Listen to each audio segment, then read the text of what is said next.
శ్రీమాత్రే నమః. నమస్కారం అండి. ఈరోజు వీడియోలో మాఘమాసం రేపటి నుంచి మనకి మొదలవుతుంది కదా. మాఘమాసం యొక్క ప్రాముఖ్యత ఏంటి, మాఘమాసంలో మనం ప్రతిరోజు అంటే మాఘ పురాణము ప్రతిరోజు ఒక అధ్యాయము తెలుసుకుంటూ ఉన్నామండి. ఈరోజు మాఘమాసం యొక్క ప్రాముఖ్యత గురించి తెలుసుకుందాము.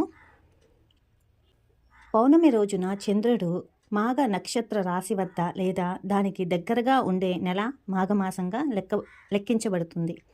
మకహ అంటే యజ్ఞం అని కూడా అర్థం, మరియు విష్ణువును మహామకహ యజ్ఞానికి అధిపతిగా సూచిస్తారు. యజ్ఞం ద్వారా కూడా భగవంతుడిని పూజిస్తారు.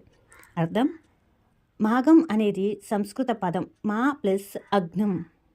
మా అంటే ప్రస్తుతం లేదు, మరియు అఘం అంటే పాపం, చెడు, బాధ, దుఃఖం, మరియు మాఘ మాసం అంటే అత్యంత పుణ్యం, శుభం మరియు పాపం లేదా బాధలు లేని మాసం అని అర్థం.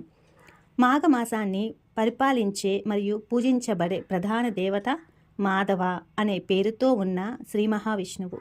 దేవతలు: హిందూ చంద్రమానం ప్రకారం 11వ నెల మాఘమాసం వివాహాలు, ఉపనయనం, గృహప్రవేశం, అక్షరాభ్యాసం మొదలైన వాటికి శుభప్రదమైన మాసంగా పరిగణించబడుతుంది. మాఘమాసం యొక్క ప్రముఖ రోజులు. మాఘమాసం సమయంలో మనం అనేక ముఖ్యమైన మరియు పవిత్రమైన రోజులను జరుపుకుంటాము. అవి ఏంటంటే: వసంత పంచమి, మాఘ శుక్ల పంచమి ప్రకాశవంతమైన పక్షం రోజులలో మాఘ మాసంలోని 5వ రోజు ఈ పంచమిగా జరుపుకుంటారు. విద్య, జ్ఞానం మరియు జ్ఞానానికి అధిపతి అయిన సరస్వతీదేవి ఈ పవిత్రమైన శ్రీ పంచమి రోజున జన్మించినట్లు చెబుతారు.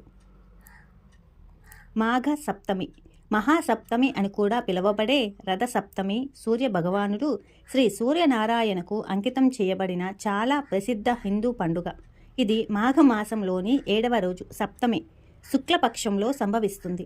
ఋషి కశ్యప మరియు అదితికి సూర్య భగవానుడు జన్మించిన రోజును సూర్య జయంతిగా జరుపుకుంటారు. భీష్మాష్టమి, గొప్ప ఇతిహాసమైన మహాభారతంలోని అత్యంత గౌరవనీయమైన మరియు గొప్ప పాత్ర అయిన భీష్మ పితామహతో ముడిపడి ఉంది. ఈ రోజునే భీష్ముడు తుది శ్వాస విడిచాడు, మరియు ఈ రోజును అతని నిర్యాణ దినముగా జరుపుకుంటారు. రథసప్తమి మరుసటి రోజు మాఘమాసంలో ప్రకాశవంతమైన పక్షం 8వ రోజు అష్టమి భీష్మాష్టమి వస్తుంది.